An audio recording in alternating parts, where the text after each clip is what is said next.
Okay.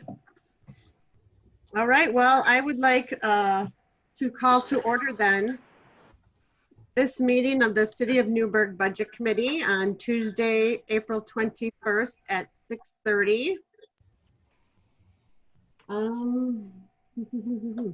Can we get a roll call, please?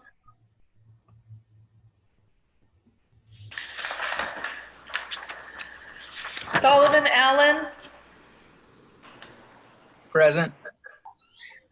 David Bond. Here. Timothy Carpenter. Present. Beth Koshman. Present.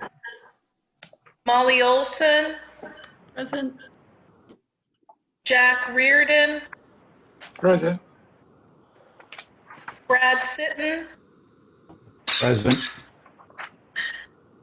Rick Rogers. Present. Denise Bacon. Here. Jean Piros. Present. Stephanie Finley. Present. Julia Martinez Plancarte.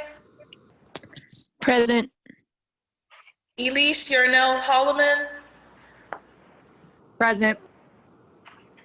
Patrick Johnson.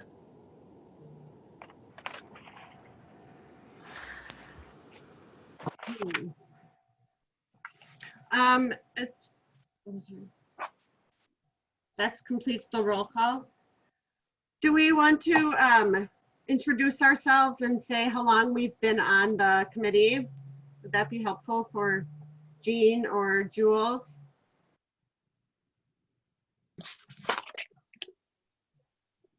Well, That would be helpful. I was on the board in November, and this would be my first budget meeting. All right, welcome. I guess we'll just go through. I don't know how everyone's order is different. Shoot, now that's gonna be messed up. Why don't you just call people's names out? Okay, That'll be easier. Stephanie Finley. Hi, I'm Stephanie Finley, and I am a city councilor for District 6, and this is my second year on Budget Committee. I'm Beth Koshman, and I'm the chair citizen member. And I think this is like my 5th year on Budget Committee. Brad? Brad Sitton, just a budget committee person, and this is what, my 4th year, I believe. Okay, Dan Weinheimer. I am a budget committee newbie, and I'm the city manager for the city as of, I think, 2 months ago. So I'm a pretty much everything newbie. I'm meeting everyone for the first time remotely. Yeah, right. Welcome. David Bond. Second year budget committee. And if you see. I can't really hear you. I think you froze. Team, so you'll know. Oh. Can you hear me now? Second year, right? Second year. Okay, Can you hear me now? Jeff Comiskey. Hi. Last year I observed. This is my first year participating. Welcome. Russ Thomas. This is my 5th time on the budget committee, over 40 years. Truman Stone. This is my 7th budget cycle. Nice. You also have Robert's Rules expert, Denise Bacon. Hi, I'm Denise Bacon. I'm the council person for District 3. I've been on the budget committee for 12 years. Nice. Matt Zook, tell us about yourself. I'm Matt Zook. I'm the finance director, and I don't usually do numbers after 5 o'clock, but I just counted up. This is my 6th budget cycle here at the City of Newberg, probably 22nd in my career. Ooh, wow. I've been on this a lot longer than I guess. I think I can see Doug Rux's head. Oh, there he is. So Doug Brooks, your Community Development Director. This is I think I'm right behind Matt by just a couple months, so my 6th year here, and 30+ years of doing budgets in a variety of communities. Molly Olson. Oh, 2nd year. I'm a Newberg Downtown Coalition Director. Ooh, nice. I didn't know that. I try to keep it secret, you know. Nice. Dan, how do you pronounce your last name? Cooler? Coiler. This is my 4th year in the finance department, 4th budget cycle. Nice. Jack Reardon?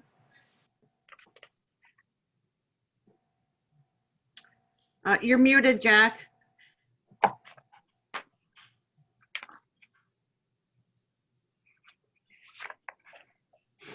Minute. All right. Can you hear me? Yep. I think I have Denise Bacon beat by 1 year. I think it's 13 years on the budget committee. Excellent. I am retired property management, and I enjoy doing this, even though this year is going to be difficult. Nice to see you all. Thank you for your years of service. Jules. This is my 1st year. I'm also a newbie like Dan, and I'm the city councilor for District 2. Thank you. Nice to meet you. Timothy? Oh, you're muted. Stupid mute button. Hi, this is my 2nd year on the budget committee. Nice. Will Worthy? This is my 1st year as well, and I've done it 4 or 5 times with other cities, so I'm a newbie as well. Rick? Rick Rogers, Newberg Mayor, 2nd year. Solomon? This is my 2nd year on the budget committee as well. Elise? Hi, this is Elise, Yarnell, Hollamon, and this is my 3rd budget cycle, and I'm the city councilor for District 1. And this is Lincoln. This is his first real one. Oh, sweet. Hey, buddy. And Kaaren?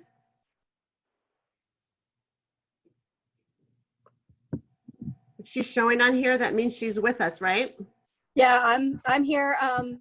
I've been with the city for 5 years. This is the first time actually participating in the budget committee process. I put the numbers together behind the scenes normally.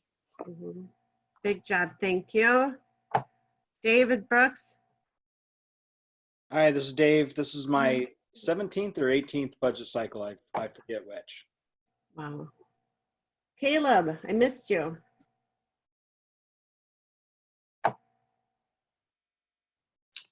Hi, everybody. I've been with the city for 11 years, so 11 budget cycles, I suppose. Nice. And Sue. This is Sue Ryan. I'm the city recorder. I've been with the city for 5.5 years. I came just shortly before Matt and Doug did. Okay, so this is maybe everyone's first virtual budget committee meeting. I don't know. I haven't done this before. So I see does everyone have the agenda? We've got the agenda, okay. I see before the committee business, I just wanted to go over the meeting instructions in case there'll be a new chair taking over. Okay, so for speaking, we're going to be using the Zoom hand raising tool, which I think you've all tried. Dan and I can see the hand raising. Can you guys see your own hands are raised? No? Oh, okay. Some of you can, some of you can't. Okay, well, Dan and I can see that your hand's raised, so he's going to help me, and we can call on you if you wish to speak. And then, yeah, we can lower your hands, okay. And then for the motions, each motion will be voted upon as a roll call vote. I'll ask Sue to read through the roster and each member will respond yes or no. And then Sue will respond with the vote tally. Any questions? for discussion? Okay. So our first order of business is the election of presiding officers. We're going to vote for chair and vice chair. I'd like to open the floor for nominations.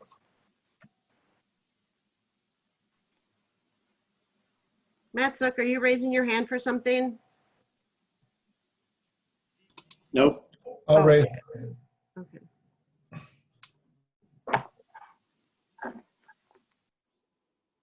Are there any nominations for chair? Oh, Denise Bacon. Madam Chair, I'd like to nominate you to be the chairperson. Okay, thank you.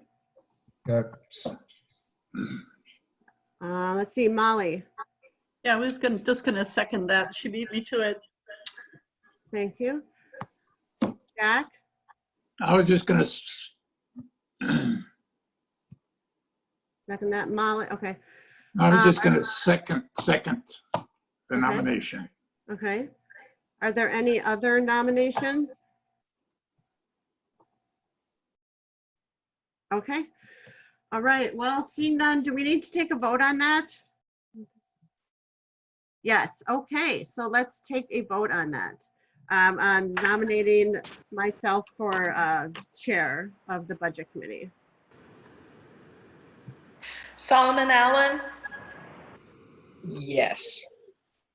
David Bond, Yes. Timothy Carpenter, Yes. Beth Koshman, Yes. Molly Olson, Yes. Jack Reardon, Yes. Brad Sitton, Yes. Rick Rogers, yes. Denise Bacon, Yes. Jean Piros, Yes. Stephanie Finley, Yes. Julia Martinez Plancarte, Yes. Elise Yarnell Hollamon, Yes.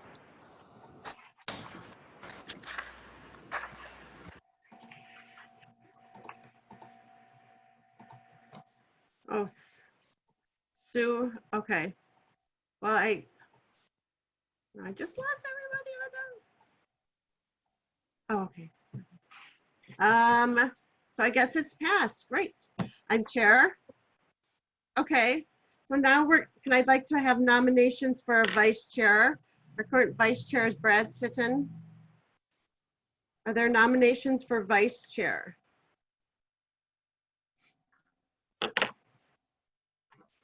Brad, do you object to be nominated? I don't object, although my role at Tigard, I'm also part of the EOC up there, so there may be a meeting or two that I wouldn't be able to attend, depending upon what happens with COVID and et cetera. David? I was gonna read.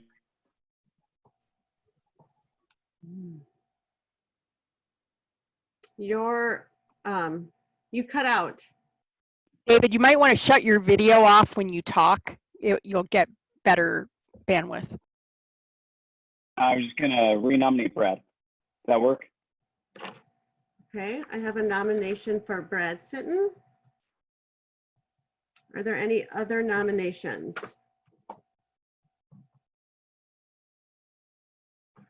Okay, well, let's take a vote then on Brad Sitton for vice chair of the budget committee.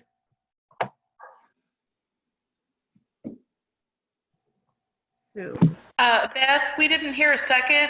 Was there a second to the motion? I second the motion. Yep. Okay.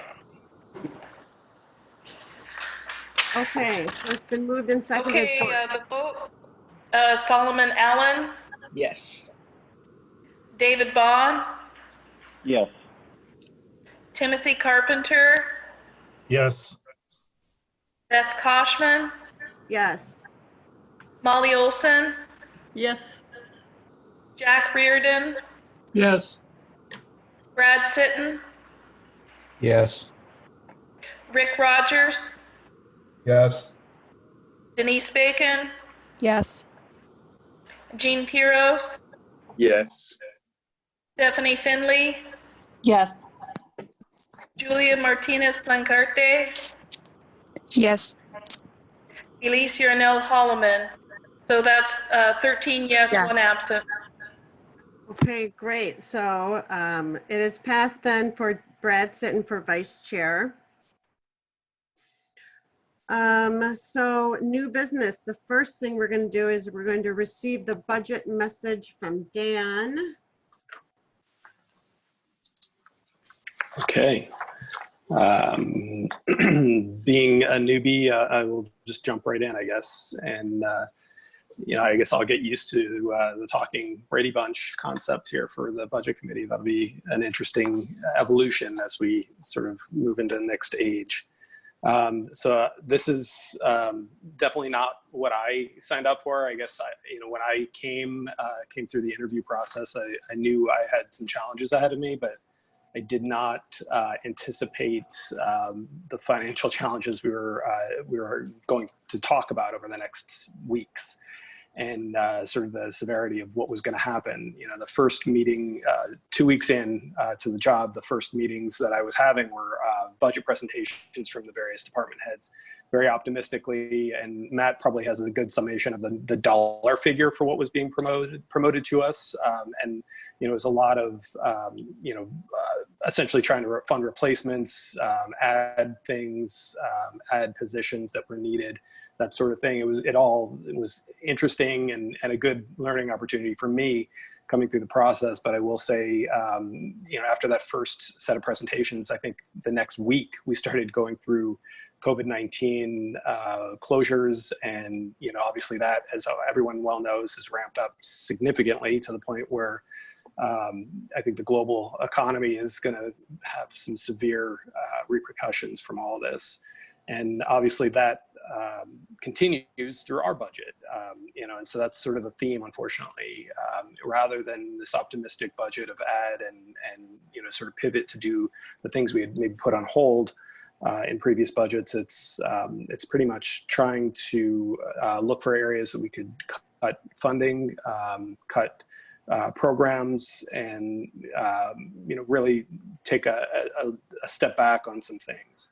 At the same point, and I'm obviously not reading the budget message that's in the packet, but really want to emphasize that what I hope to do was also honor the long planning and community input processes that we've had leading up to my getting here, which in my mind include the riverfront master plan, the community visioning process, even the process around the Urban Renewal Authority, and obviously with a new council that's evolved even a couple of months before I got here, the council goals and the fact that we should, I think, and this is sort of, being my first budget, would be my intent anyway, which is to honor the fact that we've all, the community leaders and leadership have all spent some time on where we should be going as a community, and that the whole of our effort as city and municipal employees is to really try to honor the community input and figure out ways to achieve those goals. So the coronavirus has definitely put a damper on that for the first year, but it's also given us an opportunity, I think, to focus on both planning and doing in different areas. And so there are some areas where obviously we've cut necessarily, and there are, as you probably have reviewed the budget, seen areas where we've added intentionally. And so, really trying to honor the fact that some of the priorities I was handed were focused on internal culture in the city organization. I think you really need a good platform in order to build on. And so that is going to be my focus, whether it's actually expending dollars on that focus or not. There are, as you may have noted, several interim managers in various departments right now. And so that is an immediate focus of mine, speaking to the culture, which is to try to replace those folks with permanent permanent managers and to essentially use those as springboards to focus on culture. So one of the areas that we are emphasizing is internal culture through the replacement of human resources director with an assistant city manager position that will hopefully allow us to elevate the importance of internal culture and human resources functions, training, development, et cetera, of our staff, and also allow us to continue with the day-to-day in HR.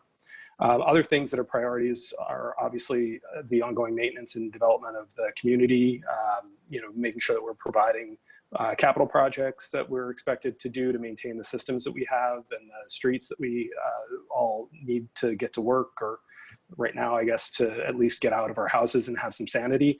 But, also thinking of safe community and making sure that we provide safe access to all the things that we have, through our police department and through our public works and other departments as well. Focus on economic development, really trying to make sure that we understand the impacts of coronavirus.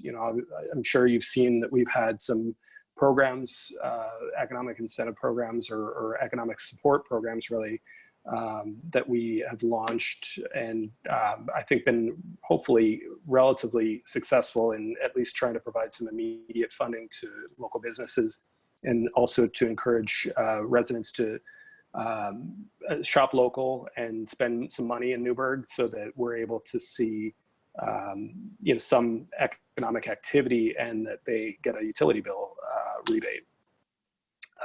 In addition to immediate economic development, we're going to be focusing on long-term implementation of those plans. And so to me, that's both an actual tangible economic development activity as well as somewhat of a more obtuse and kind of long-range economic development opportunity where we're actually trying to focus on continuing development of a plan, something that isn't immediate, but something that we need to take those steps forward on in order to achieve the goals we've set for ourselves. They're not an immediate, write the plan and it comes out of the ground or, becomes something that we see. So there's definitely work to be done on those activities in economic development. And then I'm a big believer, as I've said, in execution. We've got something on the plans. We're going to continue to plan. We're going to continue to put money aside and time aside in making sure that we're ready as a city staff to respond to residents. We're going to communicate more.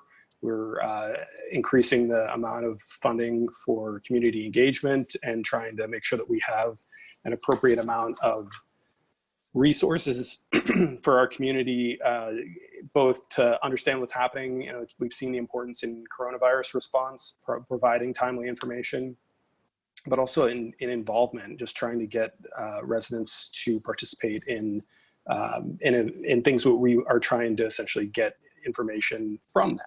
So not necessarily trying to always push information, but also the pull. So those are the big priorities.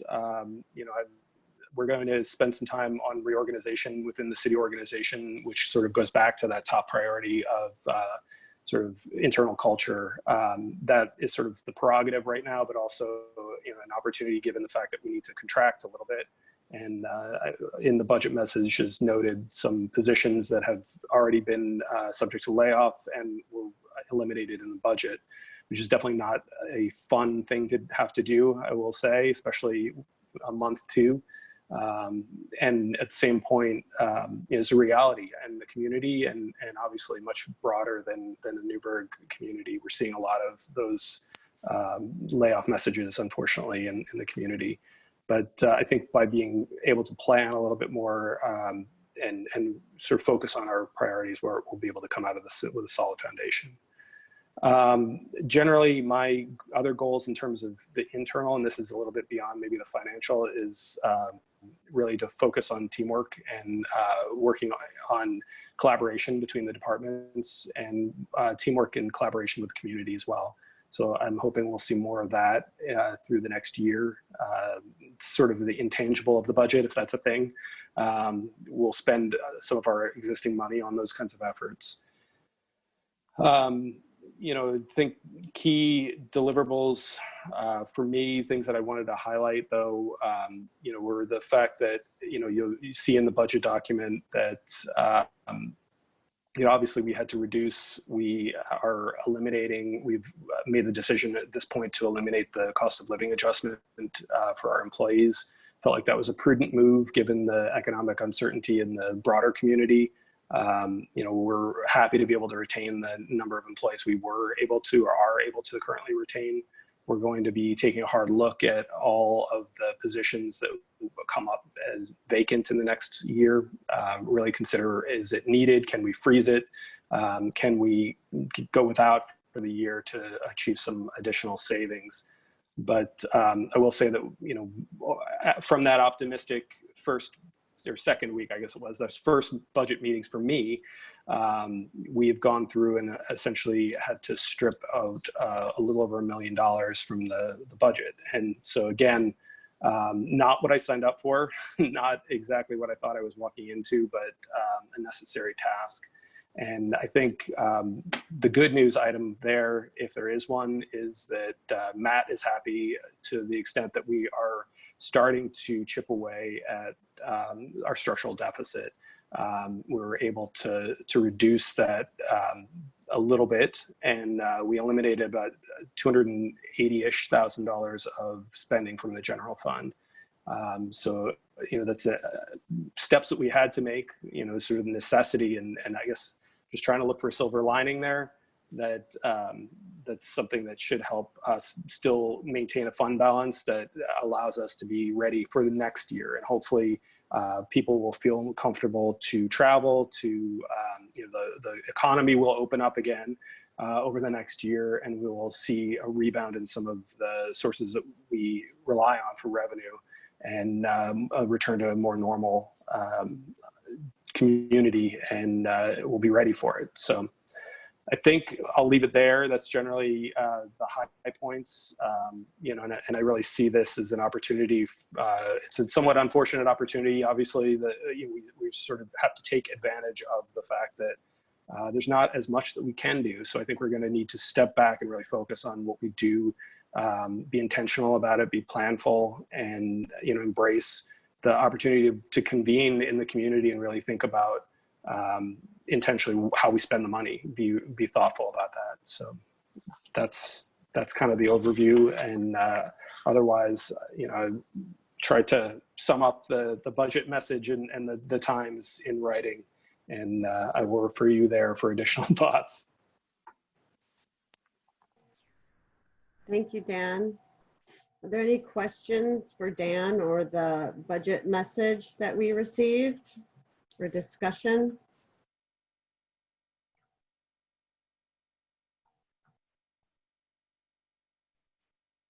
Okay. Oh, Molly. Sorry, this is easier than finding the button. Dan, yeah. I read the message, and I couldn't tell if there were 2 employee contracts to be negotiated. No raises for the city staff, but there are 2 that might potentially have raises. I couldn't quite understand that. Could you help me? Yeah, I didn't want to presume, but our intent would be to try to have that 0 across the board, but we need to negotiate those contracts. As I understand it, AFSCME received their cost of living adjustment in January, and then we would enter into negotiations for the next contract. So it's a little bit wonky. So sort of tried to be vague on that, if that sort of contributed to your question, I think. You were successful. Did the, sorry. No, it's okay. I understand we don't know yet, but Matt, in the budget, did we include a normal raise for them in our projection? No. Okay. That was the real question. Yeah, every position is at a 0% COLA, with the understanding, as you said, that a couple bargaining units will be entering negotiations in the next fiscal year, or in the next couple months. Awesome, thank you. Any other questions or discussion? Rick? No, I just, wanted to say that I thought that the budget message was very well crafted, and it hit not just the high points, but I think it put it in historical perspective. This budget message may go down in history like what we've seen from the Sioux dugout records from the archives from 1918. So now we have this as a document, but I think it is very concise. I think for me, it'll be now is how do we boil the message down for the public who, let's say it, is already starting to give us grief for even mentioning the idea of raising rates or fees. And we just postponed discussion of the construction excise tax until September. So I think it lays it out well, but I think we'll have to boil the message down and make it very clear to the public. Thank you. Thank you, Rick. Any other discussion?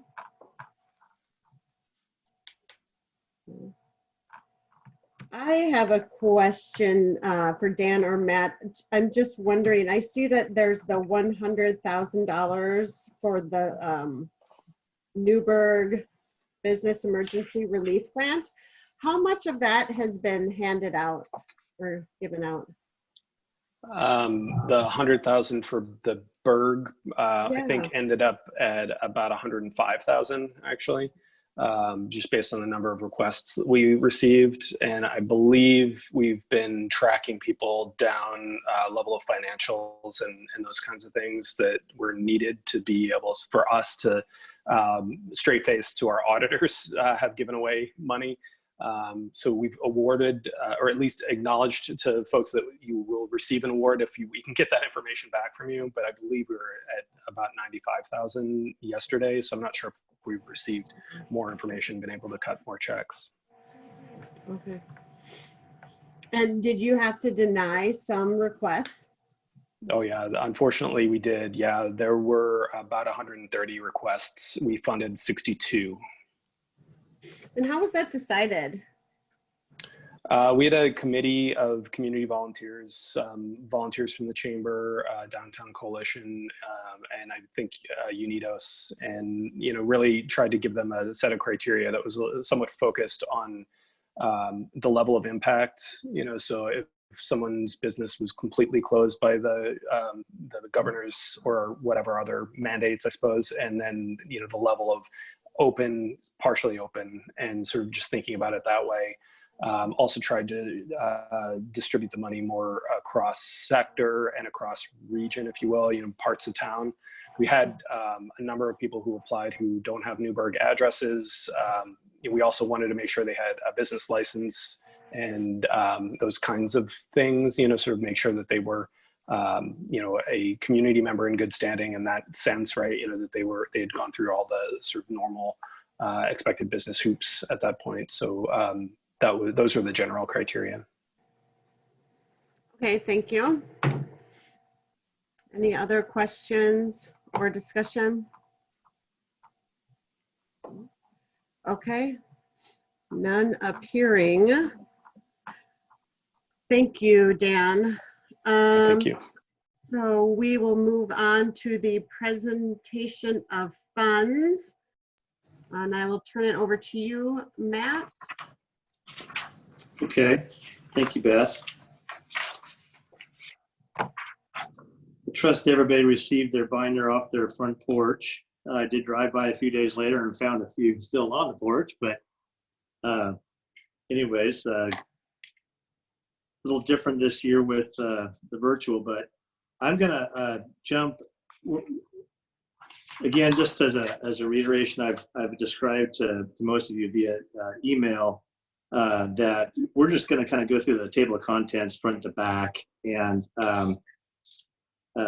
starting on page 1, there's just a couple budget overview pages, which includes the budget message. Page 9 is a summary of all the funds that we have, and sort of broken down into large categories of resources. Resources are a broader definition of basically a revenue, but including transfers in, which is not really technically a revenue. And then requirements. So it's that page 9 is a snapshot of the funds in a one way to look at them. Page 11 is another citywide financial overview. That basically is all of the funds rolled together into one large budget. And on the bottom of page 11, you'll see the total budget number, which is what you will, the part of your touchdown as a budget committee, it will be to approve the budget in that total amount, as well as to set the tax rate. So you'll see that the current proposed budget is 109 million versus 113 million from last year. And there's various components to that citywide financial overview. Again, the best way to look at it is on a fund level basis, because every fund represents a set of restrictions that that each of those dollars can be, as to how they can be spent. So conglomerating an entire budget together, as you see on page 11, doesn't tell a huge story, other than maybe some of the operating budget details. So I will say that on page 10, this is where we start getting into some of the detailed revenue. Page 10 is a property tax summary. I'll refer to that. Well, I'll just go ahead and go through it. I'll just describe basically, I think to maybe Mayor Rogers' point. Page 10 describes how the budget was crafted as pertains to property tax. And there's basically two components to property tax, two variables, if you will, in how we come up with our budget numbers. Every home has a tax assessed value. Every business has a tax assessed value. And so as of January of each year, the tax base is frozen, and the Yamhill County tax assessor comes up with the tax assessed numbers. And through conversation with him, we get an estimate as to how much we think that's going to grow across the city in the upcoming fiscal year. And we, in talking with Derek, the Yamhill assessor, we have projected a 4.3% growth in the tax assessed value. You'll understand that generally 3% is what you will see your property tax go up, because there's a limit according to Oregon Constitution. The extra percentage above and beyond the 3% represents new property coming on, new growth. Further down the page, middle of page 10, you'll see where the tax assessed value is then multiplied by a tax rate. And for those of you that have been on the committee for at least longer than a year or two, will recall that the tax rate in Newberg has a permanent limit of 4.3827 per thousand. But back when we spun off our fire services to TVFR and annexed into their district, we reduced our levy down to 250 through a charter amendment. That's 250 per thousand. Part of the caveat on that charter was that each year that tax rate could go up by 3% over the prior year. And so you can see that that first year where we're at 250 was 2018-19. Last year, the tax rate through the budget committee went up to 2.575. And then this year, in the proposed budget, we are reflecting another 3% increase to 2.6523. So those two components, both the tax assessed increase and the rate increase, generate approximately $368,000 in new property tax revenue for the upcoming levy. So the details there on that page, if there's any particular questions on that or the assumptions on that, happy to entertain those. But really, that number translates into one of the primary sources of revenue for the general fund, which is where we'll go next. And I'll rely upon Beth and or Dan Coiler to tell me if I'm going too fast or if you got questions, okay? Pages 12 and 13 reflect changes to our... I think you had a question. blended. Hey, Matt, last Yes. year we looked at it, and what's a good way to quantify that raise? It's about a 7-cent raise. Is there a way of, is there a median house value here that says, therefore your property tax will go up $30 next year or something like that? Is there a way of, the percentages are sort of not meaningful to most people when we talk about them going up. Sure. I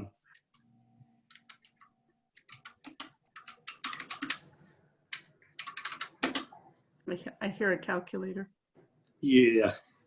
If you take an average home of 300,000, you take that, you divide that by 100 or by 1,000, you got, a value of 300, and you multiply that by that 7 cents increase. It's about 22. Okay. 23 bucks a year. Okay, that's helpful. Thanks. Thank you. Yeah, good question.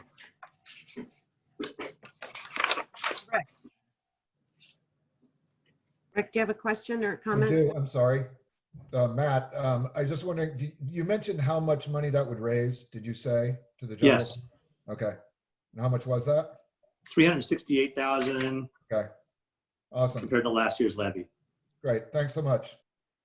You're welcome.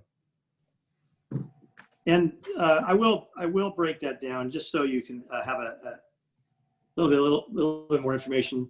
The change in the tax assessed value will generate about 212,000. The change in the rate generates about 155,000. So you add those two together, and that's where you get the $368,000 increase in our budget over last year.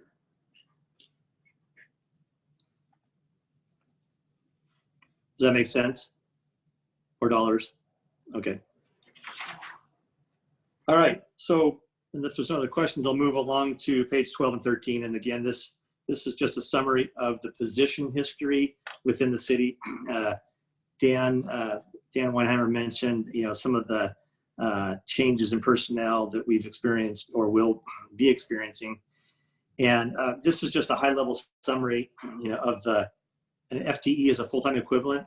So if you, we as a total in the city, decrease our FTE count by $4.5 FTE. And we'll get into the specific details of where those departments have had those. You can see kind of in the far right column, some of the major changes.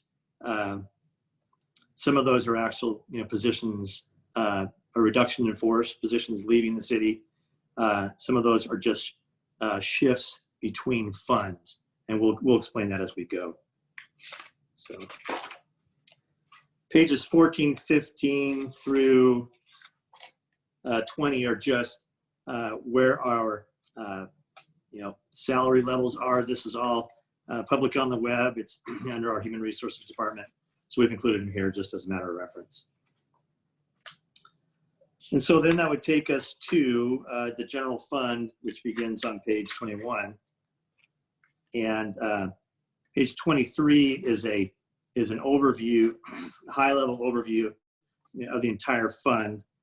What I'd like to do is highlight the details of the general fund revenue on page 25. We've attempted to describe the primary differences in the narrative that's on page 24, but I'll just run through just to highlight and explain those. I've already discussed the property taxes and the explanation on page 10. And there's a little bit further information there on the narrative. We do collect taxes every year. Not everybody pays their tax on time. And so there was an overstatement, if you will, in the current year's budget of prior year taxes.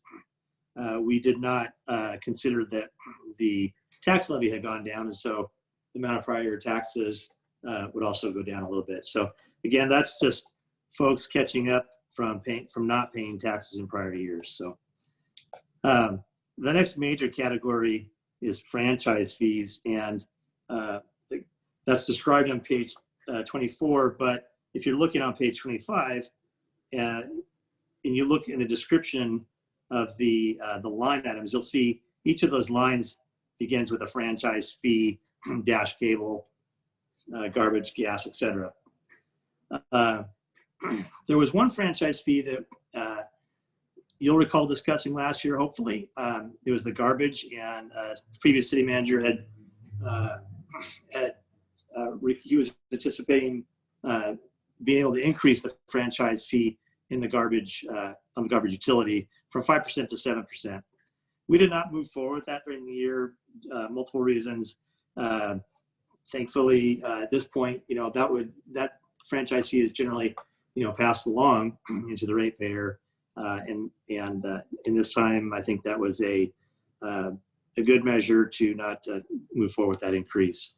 The budget committee actually desired to not increase that, but did not gain the amount of votes necessary to pull that out of the budget. So, so just some minor that accounts for why you see a decline in the garbage franchise fee.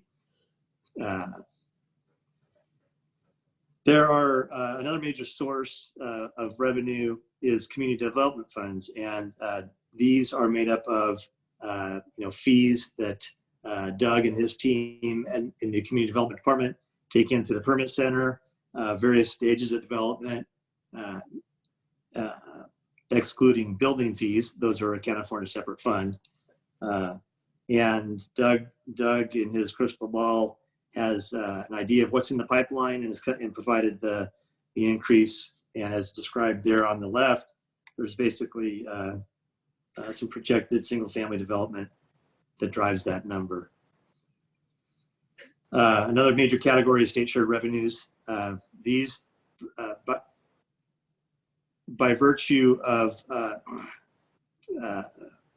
participating, in the state of Oregon and electing to go through a few hoops, we participate in receiving liquor tax, cigarette tax, state marijuana tax, and other revenues called state revenue sharing.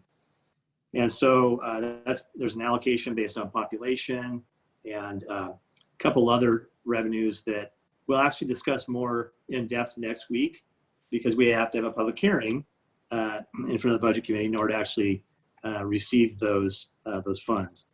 So I'll have a chart next week of all the different sources of state share revenue. But what you see here is the ones that come into the general fund. League of Oregon Cities helps us across the state, helps entities across the state in projecting those. Dundee Communications is a contract that we have for providing 911 services for that community, as well as our own.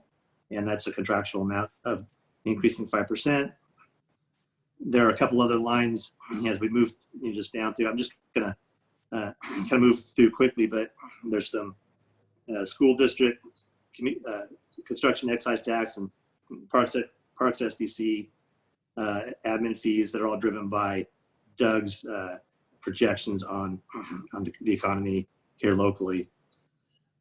Another major category is transient lodging tax. And this is where we come to one of the major impacts in our budget this year. Unfortunately, due to COVID-19, folks are not traveling, and that has hit our community hard. We'll get a little bit more into detail when we talk about the transient lodging tax fund, into which all of the revenue goes. But in Newberg, 35% of that is dedicated towards lodging activity, and 65% is actually eligible to go for supporting city services like police, streets, roads, planning, etc. The things that the city does to keep our city running and make sure it's worth visiting. So by virtue of the anticipated closure, we are anticipating basically no revenue in the next 6 months. That may be a little aggressive. We have no lead indicators. Been working a little bit with folks in the community to get some information. However, we're heading into the major months where folks do travel. Basically, April through September is when is the height of the camel's hump, if you will, on the travel curve. So as a result of that estimated closure, it's about between this current year's budget and next fiscal year budget, just comparing year to year, it's about a $600 and some thousand decrease. Normally, in the history of Newberg, we've seen about maybe a 3% increase year over year, and that growth alone would probably add another 400,000. So there is a significant hit by the COVID-19 impact on the transient lodging tax and that activity. So, and that line is at the bottom of the page there. You can see the impact. So I believe I've hit the highlights. I would pause here at this point to just see if we have any questions. Any questions or discussion? Question. On the general fund. Jack. Matt, would you explain the difference in the interest earned, which is a pretty substantial number? Yes. Yes, thanks. Good question. Sorry I didn't cover that. Yeah, the city's investments have actually peaked in the last several years. We've been earning up in the almost 2.75% range at the height, and due to the economy and the drop in the short-term rates, that is substantially has reduced that revenue.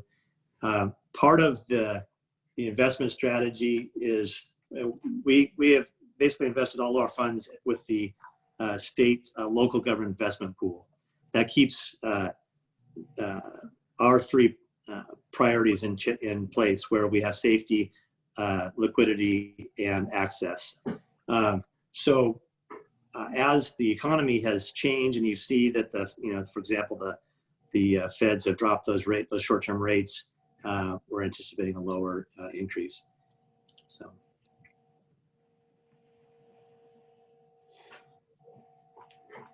Any other questions or discussion for Matt?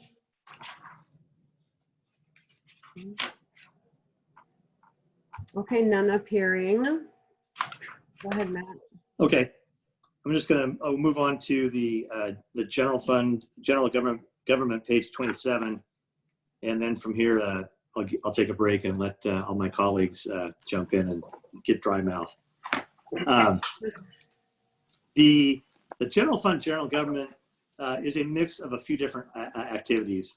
The mayor and the city council have some expenditures in this department, as well as some other non-departmental type of activities. And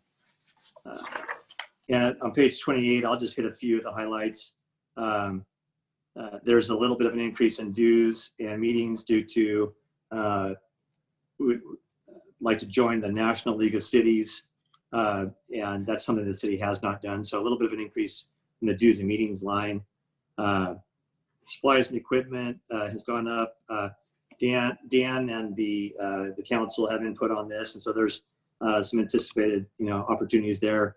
iPad replacements, perhaps, things like that, as that equipment gets outdated.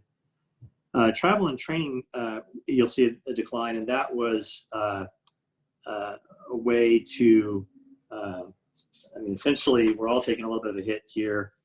There was, on page 27, you'll see the description of the desired, travel and training that we'd like to see happen.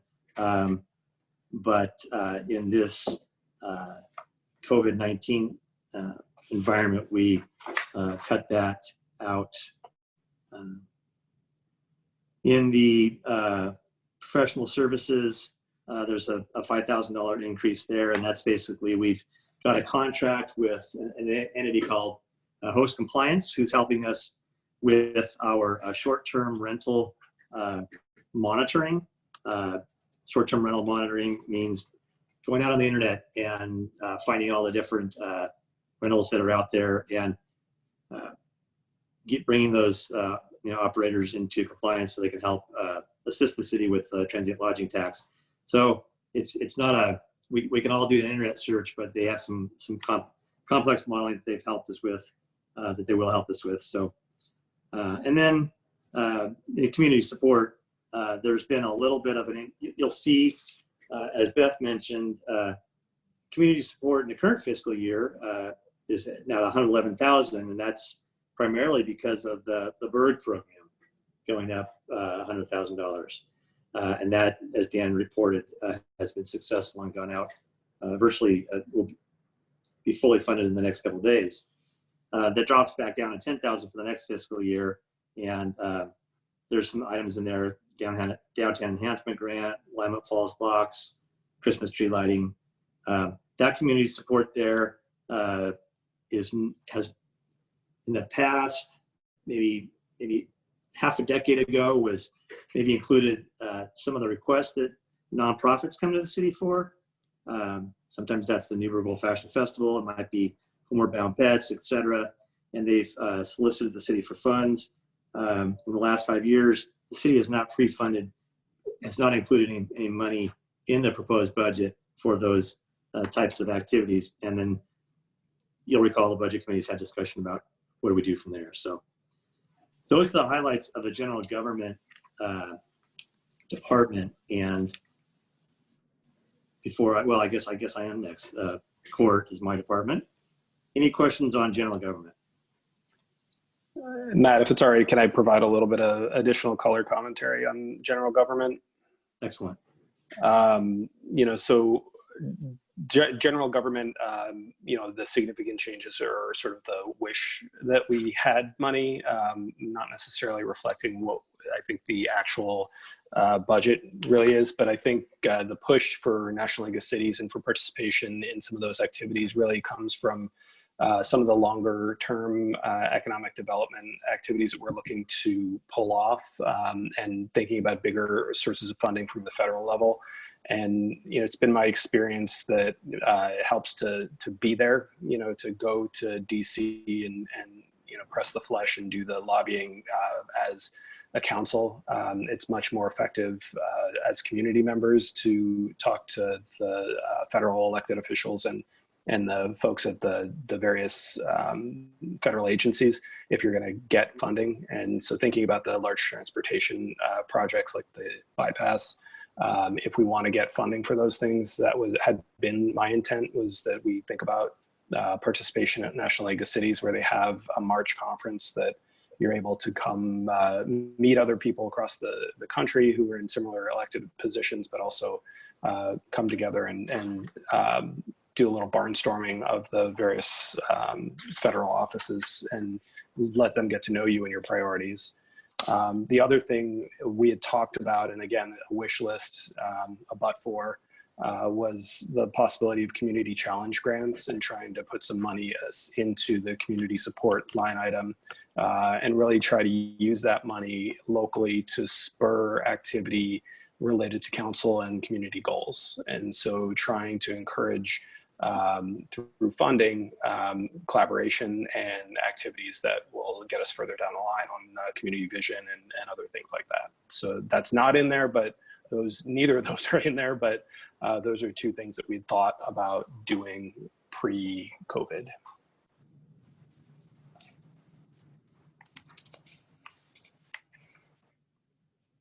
Molly. Dan, what can you give us pre-COVID, what kind of dollars those were? I think that generally the National League of Cities concept was in the tens of thousands of dollars, essentially trying to pay for travel and participation in the event. In previous positions, I've coordinated that and had good success in bringing city councils there in the tens of thousands range. And that's for a 7-member council, kind of the concept of travel and staying in DC, which can be expensive.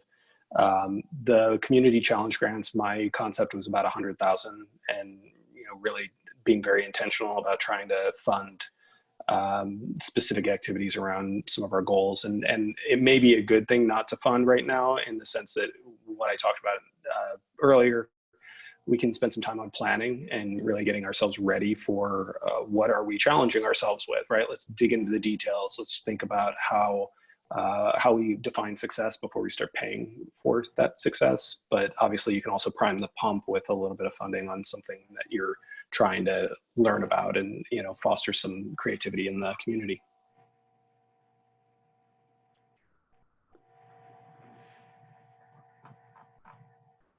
Any other questions or comments? Okay, none appearing. Okay, I'll jump in here at the court and discuss the court real quick. Not a whole lot happening here. Significant changes. Detail on page 29, just a little bit of staff. 0.1 FTE bailiff position. We've budgeted for that. That has not. We budgeted for that this current fiscal year. That has not been filled. It's been operated by an existing sergeant, and we'll continue to move in that direction for the next fiscal year. And then travel and training. We're just. I mean, there's a little bit of increase there for some of the court training that occurs. We did have a couple transitions within this last fiscal year of our part-time court clerk, and so we have some new, new blood and new opportunity to train them as well. And maintenance agreements went up because, as part of a larger project with our dispatch, they are increased their going through an upgrade of their computer-aided dispatch, and part of that system integrates into ticketing, and that feeds the court for moving folks into the court system. And there's some maintenance agreements as a part of that improvement. So other than that, court remains pretty status quo. In fact, it goes down a little bit. So.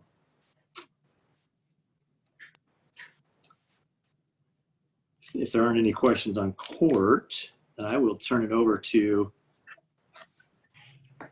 Jeff Kosmicki. Hi, thank you very much for taking time to be on the budget committee. A lot of the information hasn't changed with us. We're not asking for an increase at all based on the COVID situation. As you know, most of you know, we've been accredited since 2004 with the Oregon Accreditation Alliance. We ranked last year as the safest city in Oregon. We have a 24-hour schedule that, to provide services, police services. We have a special investigations unit, traffic unit. We have canines, drug dog included in that. We have DVRT, which is domestic violence. And at this point, and plus we have a lot of, as you can see, I've listed out a lot of the programs that we participate in. Many of those programs, there is no incentive or percentage of salary increase or anything like that to be on those teams. Officers volunteer to do those and kind of specialize in those programs. And so what we're proposing is we generally budget 2 to 3 police cars, police vehicles every year. Usually 2. We are proposing that we only get 1, and we do not get the second one. We just had a sergeant leave.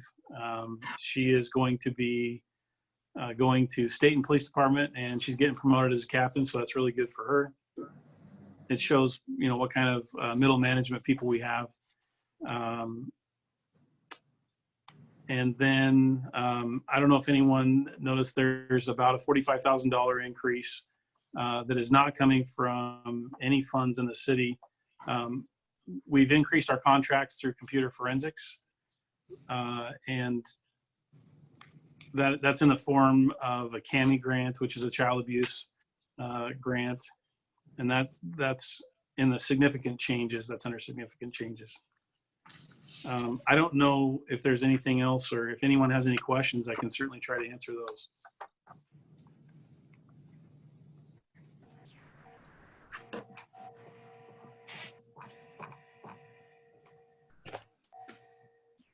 Any questions or discussion for police? Jack? Just curious as to whether this this lockdown has created any additional requirement for services.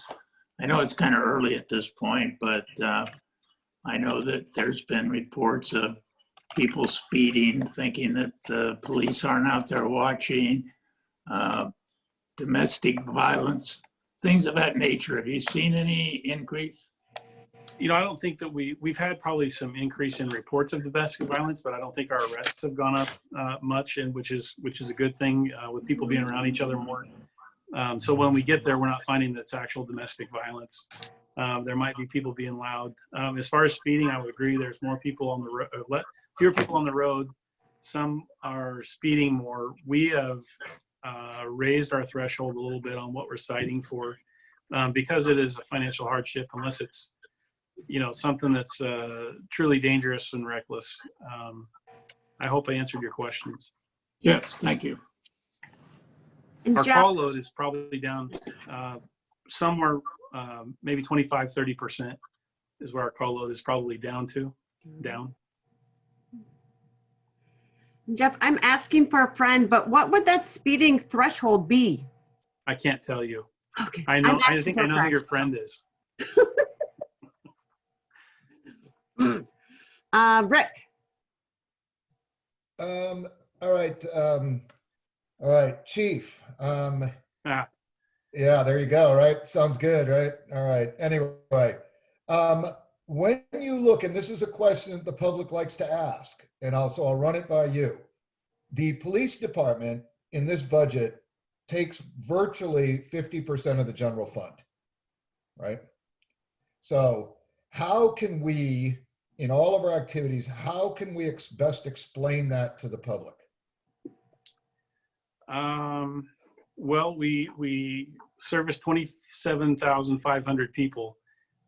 We probably generate, I think this is part of your question, we generate about $1 million, actually 1.1 million as proposed in this budget with the Dundee contract, and then also citations. As far as public safety, I think, you know, being having the safest city in Oregon, I think somewhat justifies itself. We have 35 police officers from the chief on down. We are proposing that we go to 34 with not filling that sergeant's position or officer, depending on how it shakes out.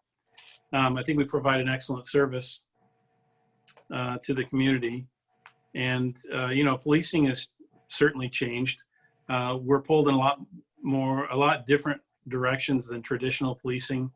You know, you can look at all the stuff, you know, Unidos, shop with a cop, tip with a cop, pull or plunge. So we're, you know, I could keep going, but we're very engaged in the community.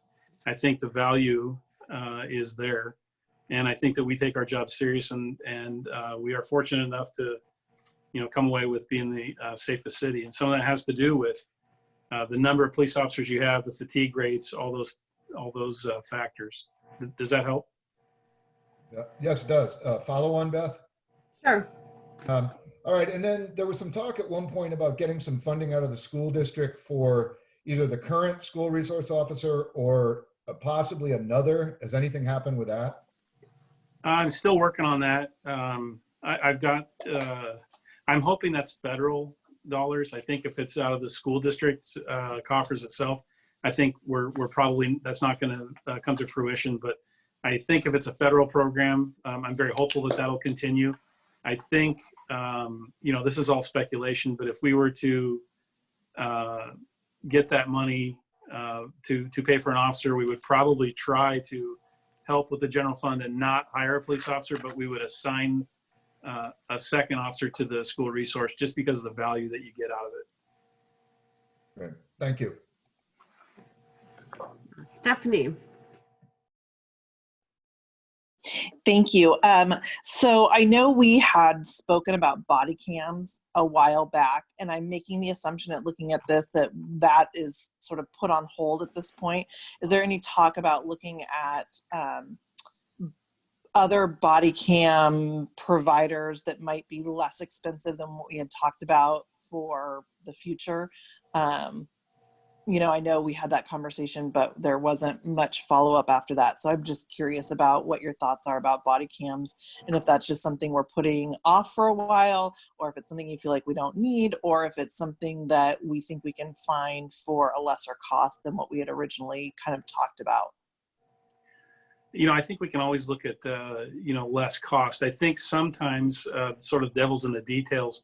There are some body cameras out there that it sounds cheaper, but have a higher labor cost, or, you know, and I will tell you, we were looking at Axon, and they're kind of the gold standard.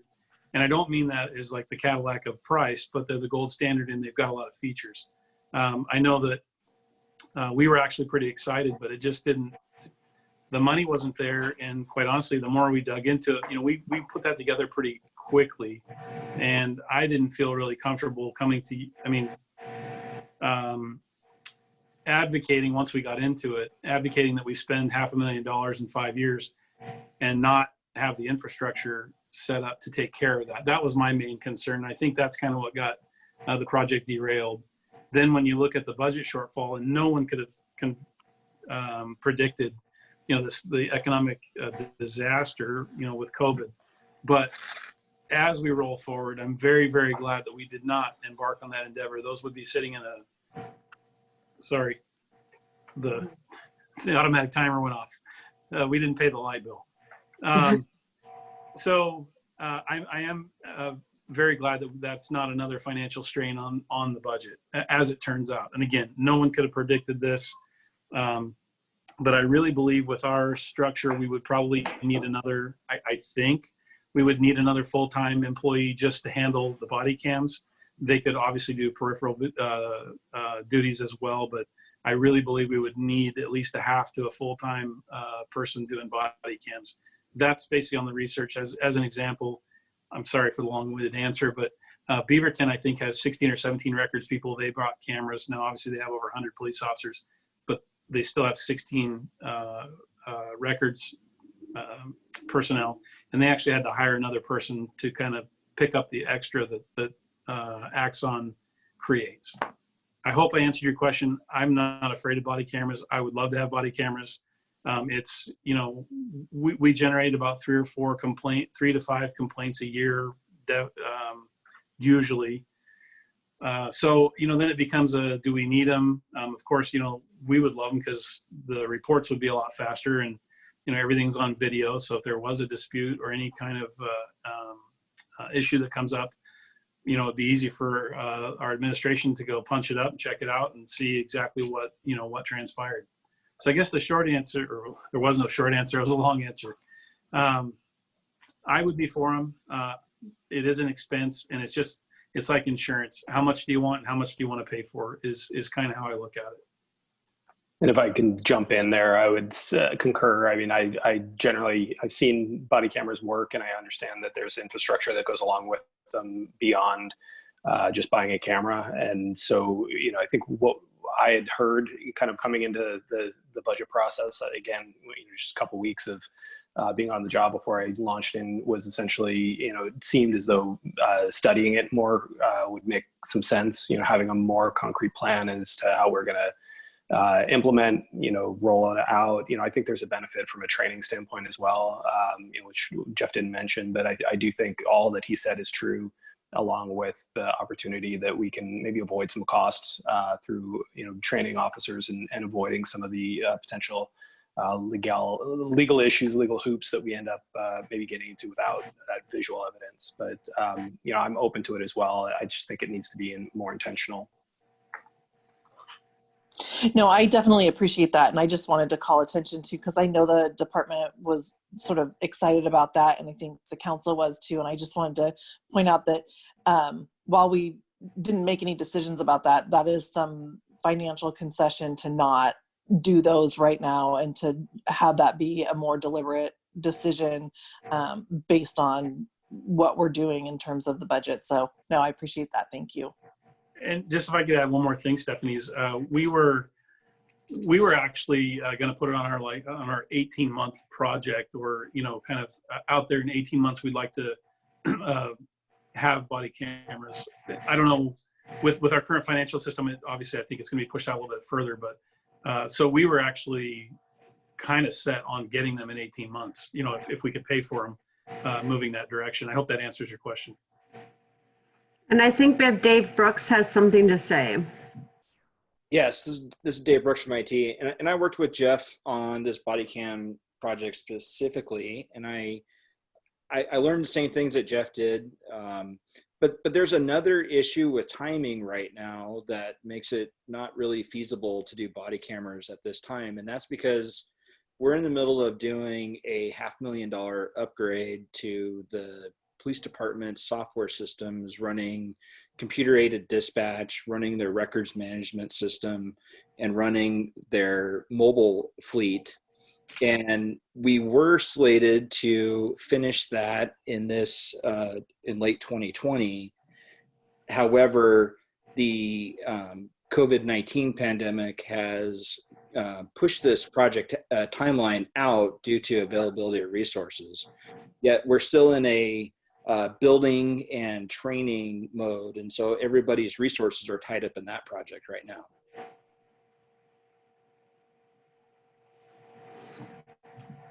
Thanks, David. Any other discussion?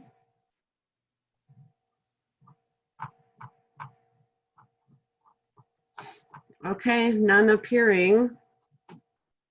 Is that all for police? Yes, thank you for letting me present. I appreciate it. Thanks for being here.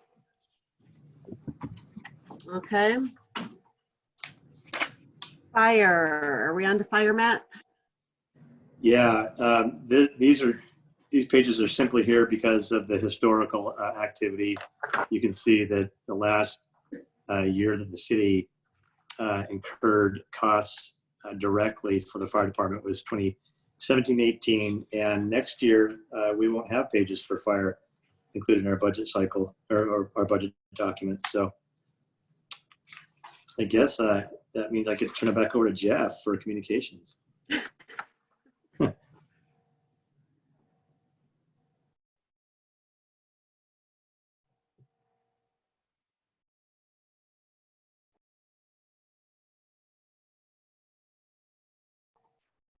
Jeff, you're muted. How's that? That's better. Okay, I'm learning. Hopefully Matt can help me out if I get a couple of these things wrong, but general fund is pretty much status quo. The police dispatch is full for employment. We were able to make the last hire a little while back. I think, Matt, correct me if I'm wrong, in the general fund, there's about six or 6.5 employees that are paid out of the general fund? I believe it's 6. 6.5, yeah. Okay. And Jeff, those are 6 dispatchers, 6 of your 10 dispatchers, and then half of that FTE is the manager. Right, is for Mary Newell. Yes, Yeah. Thank you. Yeah. I said 6 and 6.5, so I couldn't be wrong. I had to pick one of them. Just go with the range.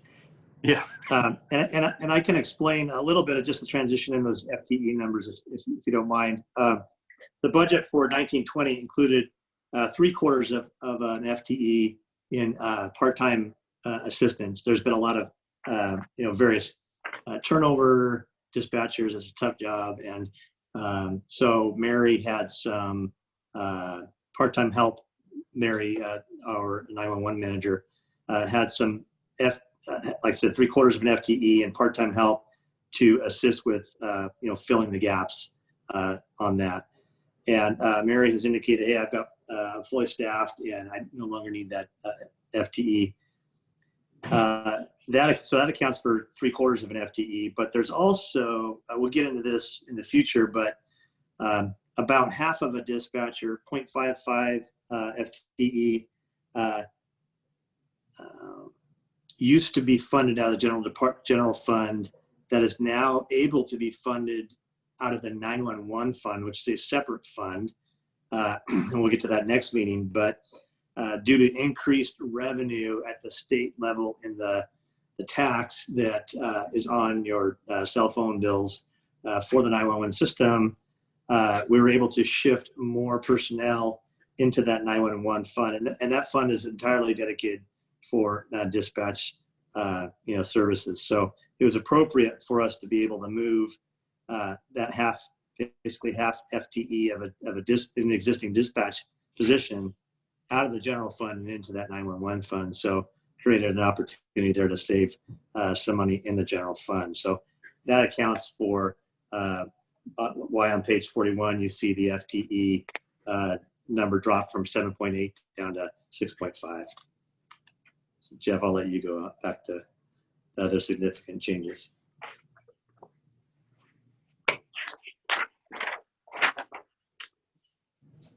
The computer automated software update is progressing, as Dave mentioned.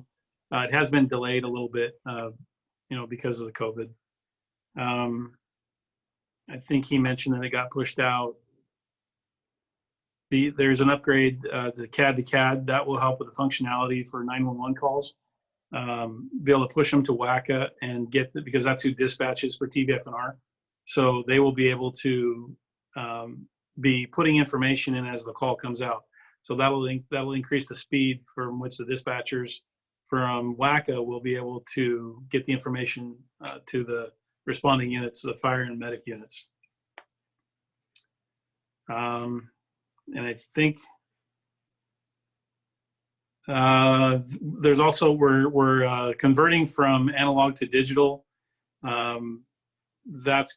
I think that's coming in the next month or two. That should be able to be turned on.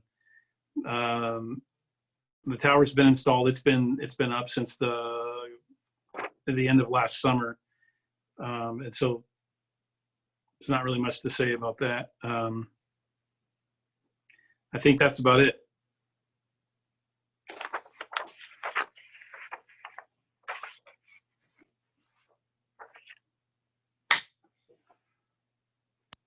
Any questions? Sorry. Are there any questions or discussion and communications?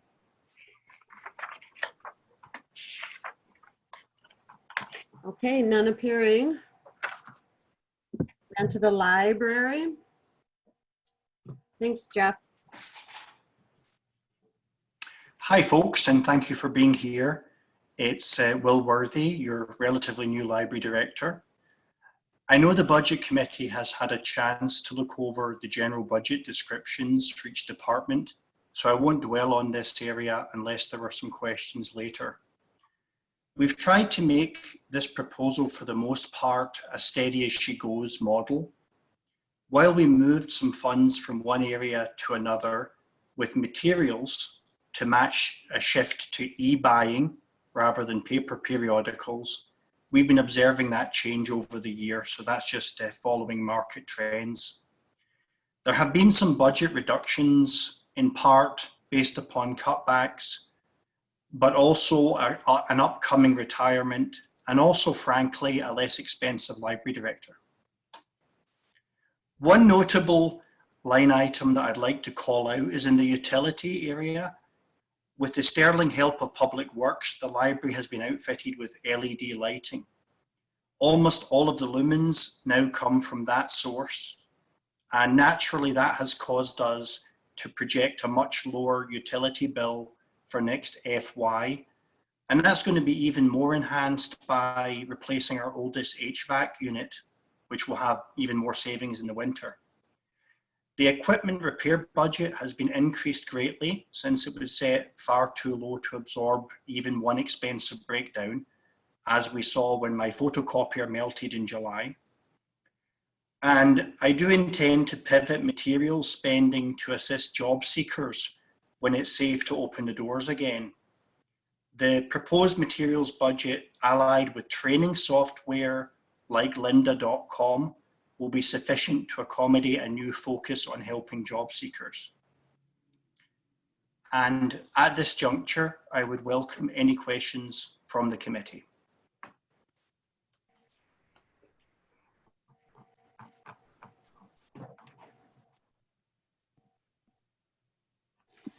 Any questions or discussion for Will about the library? Oh, Rick.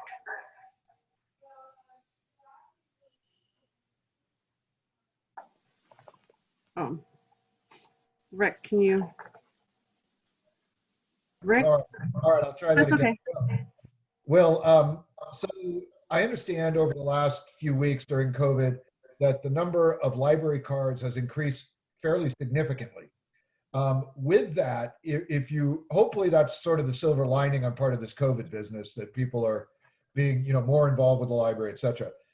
Is a reduction in staff going to be able to handle any future increased demand, do you think? I think that we will be able to keep up with demand. Certainly some of it has pivoted to e-resources, but I think that when normal comes back, e-resources will probably be a slightly bigger component of our circulation, as people have now got used to using e-resources. And actually buying items for the electronic cloud accounts is less work intensive than paper processing of books, because there's no binding and there's no RFID tags. You simply click a hot demand item to add more copies to Overdrive. So, I mean, it's early days, but if people's appetite for e-resources continues, that will help with the staffing issue. Thank you.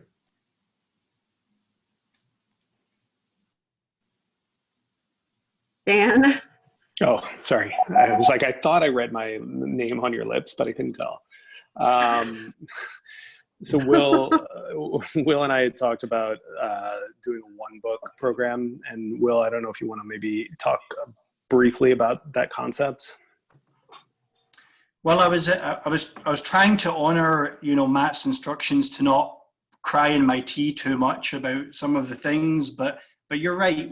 One of our dreams was to do a one city, one book program, to choose something that the town could rally around. And we're actually going to be doing that on a smaller scale for our summer reading list. We're going to have a short list of stories for different ages that people can read even when they're isolated. It is my dream, though, that as we return to the new normal and maybe the budgets recover a little bit, we could start to add a regular one city, one book program, because those are so powerful in other communities and they really bring neighbours together. And that would have focus groups that would discuss the items, it would have book giveaways, and it would have just lots of chances for the public to get involved.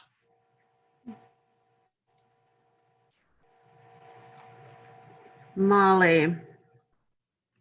Hey, Will, the only thing that caught my eye in the budget is no replacement budget for replacing adult or children books. Mm-hmm. So that's a short-term strategy, just to. Nope.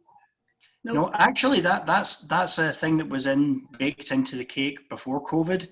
Ah. The concept of a book replacement general ledger line is, forgive me, it's a little bit old-fashioned. Okay. We should never seek to replace something necessarily because it's been lost in circulation or damaged. We should always go back to those high holds demand items. And so that money was simply moved over into the regular book budget. Got it. That was my question. Where did it go? Thanks. Yep. Let's see, Rick?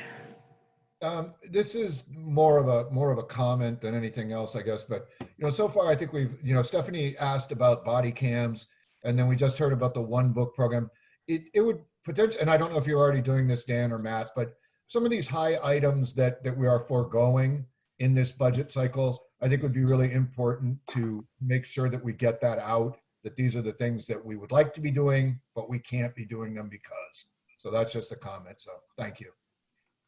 Yeah, we talked about that a little bit, but as Will said, we were sort of instructing folks not necessarily to dwell too much on what could have been. Obviously, I'm the one leading the charge on what could have been, but I think that's fine. We can definitely create a list. I think the only caveat or question I would have to that is, that's essentially our wish list and wouldn't necessarily have the budget committee review, and so then it comes back to this sort of idea of what I was faced with on week 2, where I've got this, list of $1 million of, wish list. And so I think to the extent that we can maybe hone that down to something that's, reasonable, would probably meet your intention and still be something we could publish.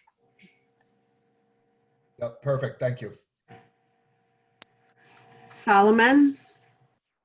Yeah, I was just curious if this is an inappropriate time for it. What are the costs that are associated with that One Book, One City program?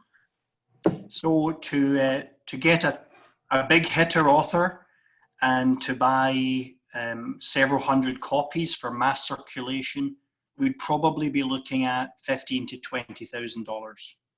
And I did this in the Garden Home community with Ursula Le Guin as the keynote speaker, and that was kind of the price tag. Thank you very much.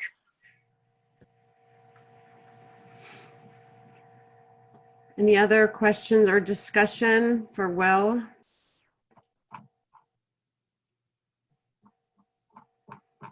Okay, none appearing. Thank you, Will. Thank you kindly, folks. Okay, planning with Doug Rux. Oh, thank you. Good evening, everybody. So Dan and Matt hit on some of the earlier issues that are in the Community Development Planning Division, and that is on the revenue side, and in Dan's budget message addressing personnel issues. So we do have a planning manager position that is funded this year. We're temporarily not going to fill that, and we will be looking to do that next fiscal year. And repositioning staff to address council goals, especially goal number 3 related to housing affordability. So that's kind of the personnel side. On the materials and services, the real expenditures come out of professional services. And so that includes continuing on with our urban growth boundary expansion, consultant services, legal services, as well as doing a program to evaluate our public and semi-public lands. Continuing to advance our downtown improvement plan. And this is the West End Mill District and consultant services for that. We're currently involved in an economic opportunities analysis that was budgeted this year. So about half of those funds will get expended in this fiscal year, rebudgeting the other half for next fiscal year. And we have a similar program where we have a grant from the State Historic Preservation Office to do some historic work, and that's going to split this fiscal year and next fiscal year. We also have the housing needs analysis. So some of the council members and budget committee members may remember we did that and completed it in June. We're going to need to go back and update the buildable lands inventory of that, and new population numbers are coming out in June. So we need to refresh that particular document so that it aligns with data out of the economic opportunities analysis. Then we have some money budgeted for updating our parking analysis in the downtown area. And so the last time that was done was back in 2016. And this is aligning with some work that the Downtown Coalition is doing and businesses that were talking prior COVID about parking. And then we have the riverfront area, and the city manager mentioned that earlier. So we have some consultant services that are split between this fiscal year and the proposed fiscal year to do the implementation, the comp plan, the zoning, the development code changes, and start the annexation processes. With that comes some consultant services to do legal descriptions. So that's to annex those properties. So considering things like the ODOT bypass and individual properties that are currently out of the city limits, but within our planning area down on the riverfront. That's it. Thank you. Any questions for Doug Rux? That was so fast. I'm on cue tonight, Dan.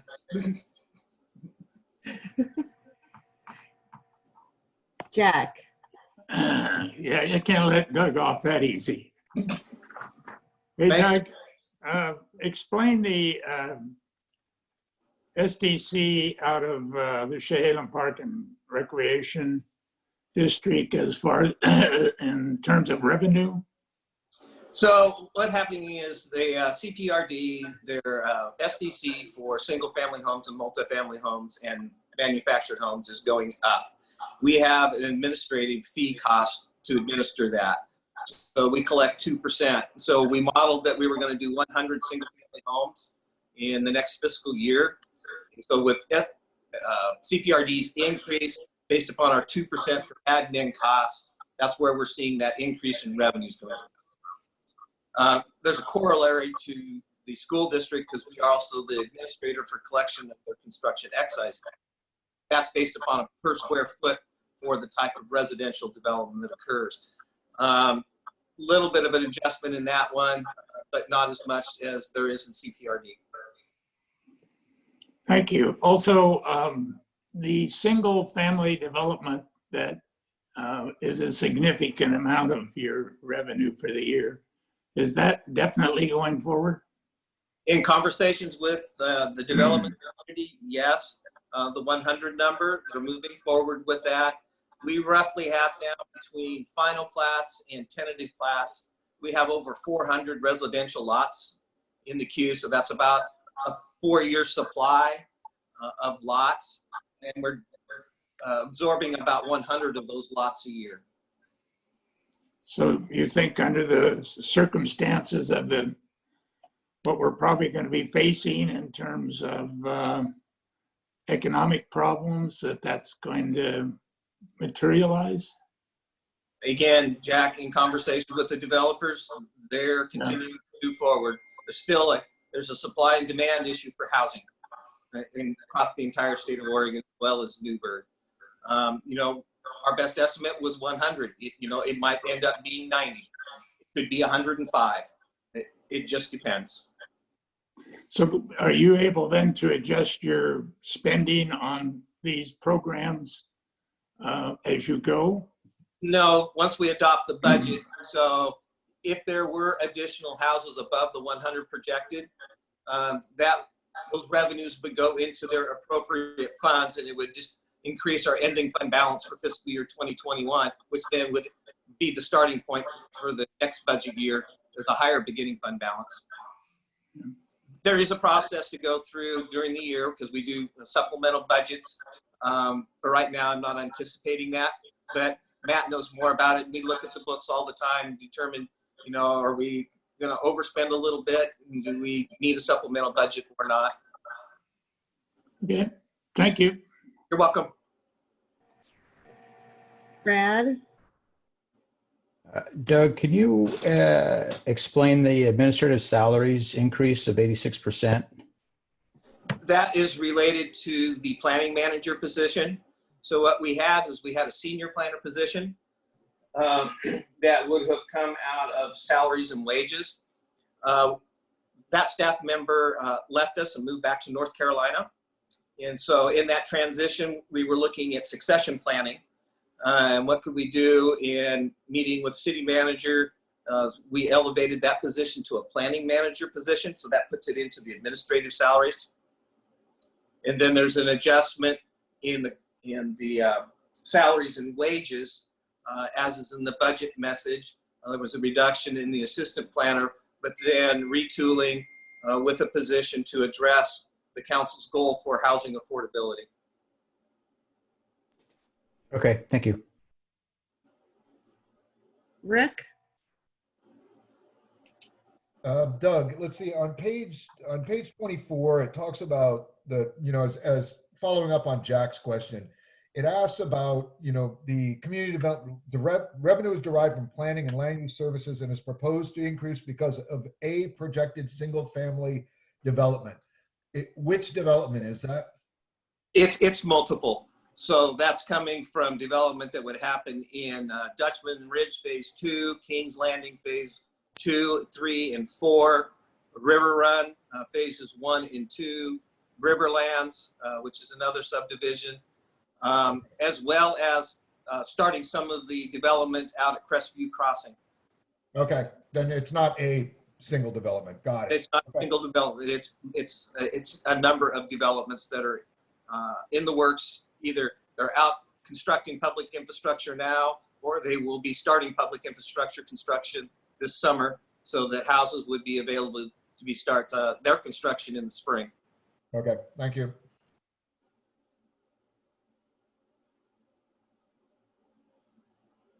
Any other questions for Doug?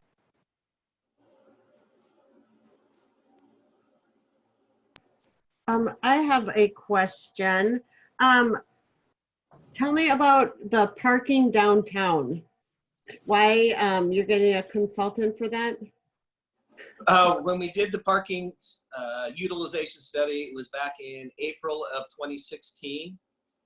Typically what you do is you do those programs and update them every 2 years. We were not seeing a lot of new development occurring in the downtown. Many of the business spaces were full at the time. So I pushed that out to a 4-year rotation. And so it's time to do that again. We've had some new development activity occur. We have some apartments down on 2nd Street. We have some repurposing of another building down at Main in 1st Street. We got the Hancock Commons building on Garfield and Hancock that's now in play. But we were also hearing some concerns expressed by some of the business owners about the utilization, especially in the hot spots between the post office and basically College Street. And so when you take that big super block that has the Union Block building, and you got Critter Cabana and social goods and so forth, we're seeing an increasing demand that was occurring. And to try to work forward and coordinate with the downtown coalition about parking management plans and so forth, you need to refresh the data. Now it's interesting on timing. We're looking at doing the study in the fall of 2020. So it'll be hopefully past this critical issue of COVID-19. Hopefully the economy will be starting to move back again, all dependent, to do that study. It could even be that timing wise, we could look at, well, do we wait and do it in the spring of 2021? So it would be budgeted for that fiscal year. Thank you. Rick, are you raising your hand? Yes, I am. Sorry, Beth. Go ahead, Rick. Doug, page 45. I'm just curious to know, you say that a materials and services, supplies and equipment indicates an increase for a laptop and thin clients for the front counter and an office chair. What are thin clients? Dave Brooks, would you like to answer that question? I'm sorry, it's educational. Mr. Mayor, a thin client is the same thing that you use to access your desktop in your office. So it's that little black box that you use to launch your Citrix desktop. Awesome. Thank you. And so the mayor, what we have is we've got some older boxes that are at some workstations out at the front counter. And so we need to upgrade those so they're compatible with all the other Citrix thin clients that we have in community development.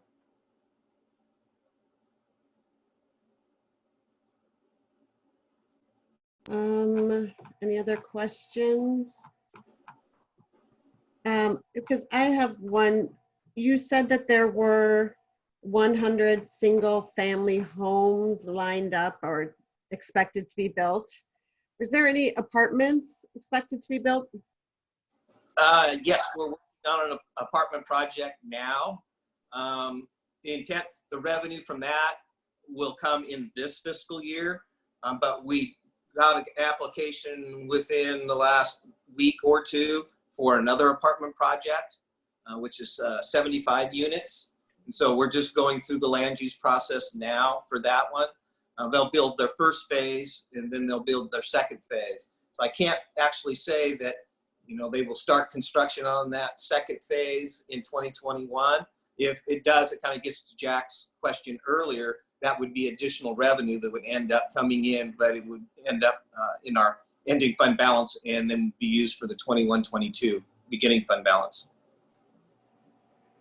Thank you. And that's in the general fund portion because our stuff all pushes into the general fund beginning fund balance. Okay.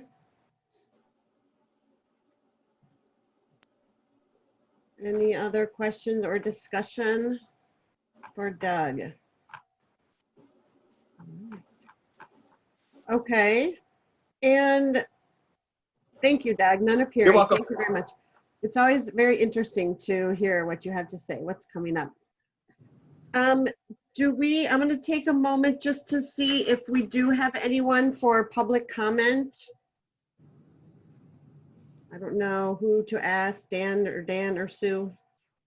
Beth, we have no one physically in the room, and I have not received any emails. Dan Coiler does have one attendee that we don't know who they are, so if you will bear with us, he can unmute them and see if they want to talk. Okay. Can you do that? Yeah. Okay. Okay, they should be live. Okay, so they're live now if you want to ask if they're a member of the public and wish to speak. Okay. So I just wanted to take a minute to see if there's any public comments for the meeting. Is anyone here? They may speak now. Okay, none appearing. Thank you. So we were scheduled to end the meeting at 8:30. And Matt, I see there's a 2-minute item for non-departmental. Well, maybe 2 minutes. Yes. I would normally let Doug carry that because he's been doing such a good job. I'd maybe even step out and let him do the rest of the budget. But page 48 does wrap up the general fund. I think this may be a good place to stop at. Essentially, there's no real changes in the detail on page 48. I will comment that the city continues to, well, there's a transfer out to the water fund, and that's the last year of a 5-year payment for the new planning software, planning engineering software that was purchased just about 4 or 5 years ago. The transfer out debt service, that is the 10-year debt on the $3.1 million project for the communications upgrade, which included the tower that Jeff referenced, radios, and other components of that communications system. The only comment that I would have to end would be back to a reference that Dan made. We worked hard to get our contingency and unappropriate ending fund balance, which together is $2 million, to a point where it represents 16% of total expenditures, which has been our target, kind of a government finance officers association best practice. Going below that significantly would push us into a position where next year we'll be starting with less. So it was a good thing to be able to hit that target. I will say that we'll continue to monitor on a monthly basis the revenues and the expenditures that go in and out as we move into the next fiscal year. And Dan also mentioned the structural deficit in the general fund. What that essentially means, I'll just briefly touch on why that's important. The general fund revenues in 2019-20, we spent about $1.3 million more than we brought in. That's what's referred to as a structural deficit. In the current fiscal year, we are at about $890,000 structural deficit. Obviously, you can't continue to do that indefinitely. Some of the key factors that have helped buoy that is one-time revenue that we don't necessarily plan on. Sometimes we have a sale of assets. Last year we had sale of fire assets. We sold the animal shelter, and that helps to give us one-time revenue. But on an ongoing basis, I think some of the measure of health is, what is the structural balance look like? And so anyways, I'm pleased that we're at 16%, a little over 16% in that ending fund balance, and we'll continue to monitor as we go. So, and that, Beth, would conclude the general fund, and perhaps your call on The next fund would be the Administrative Support Services Fund, and your call whether we jump into that tonight or save that for our next. It looks like. Go ahead. It looks like the mayor has something as a question or something to say. I have a question, Matt. So you said that the 2 million, does that appear then on page 48 as to what the ending fund balance is projected to be? That is correct. Yes. Is that the 2.45 million then? No, the line just above that where it says total reserves. Okay. $2,068,242. Okay, that's it then. Yeah, we break it out between contingency and unappropriated ending fund balance. Contingency is money that we could tap into throughout the fiscal year through a supplemental budget process if we needed to. We have very sparingly tapped into that in the history of my experience here. The 1.1 million is money that you can't touch except for very extreme circumstances, civil disturbance, natural disaster, etc. And so the combination of those two is what we consider our ending fund balance. Matt, does COVID qualify? That's a great question. But COVID, we built our budget without anticipating having to tap into those. So. Okay. I just for information's sake. So thank you. Yeah. Yeah.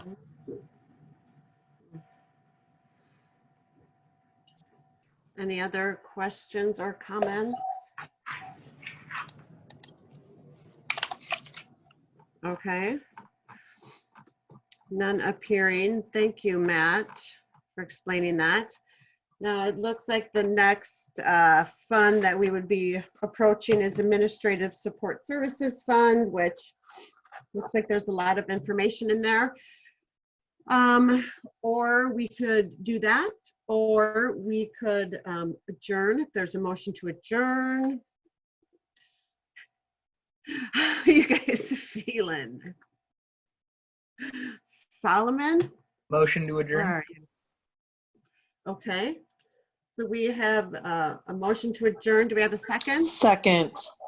Okay. It's been moved and seconded to adjourn the meeting. Do we need to take a roll call vote for that? I have a question. Go ahead, Jack. Can we submit email questions over the next week if we have any that then could be addressed by staff?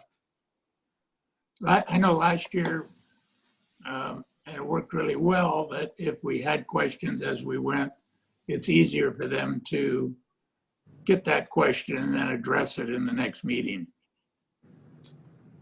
I like that. Yeah, I think that'd be helpful.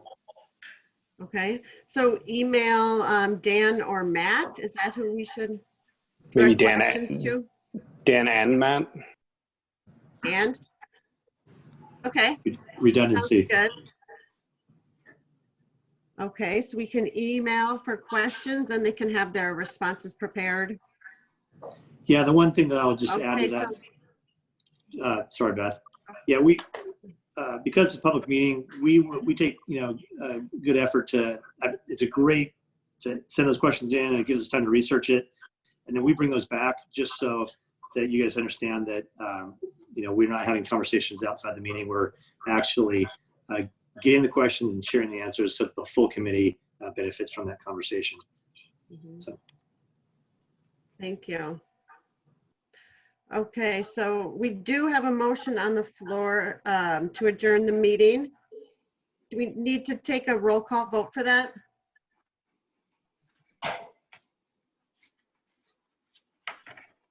Madam As Chair. this is the city recorder, I would advise yes, just so we're as transparent as possible. It'll be quick. Truman, did you want to say something? You referred to Robert's rules at the beginning of the meeting. I would say this is not something that under the Robert's rules requires a roll call vote.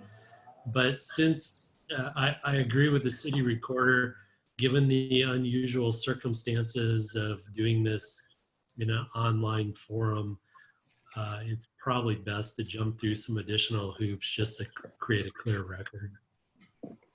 Okay, thank you. So can we get a roll call vote? Solomon Allen, Yes. David Bond, Yes. Timothy Carpenter, Yes.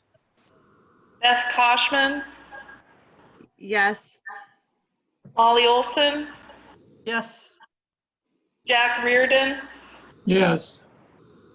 Brad Sitton, Yes. Rick Rogers, Yes. Denise Bacon, Yes.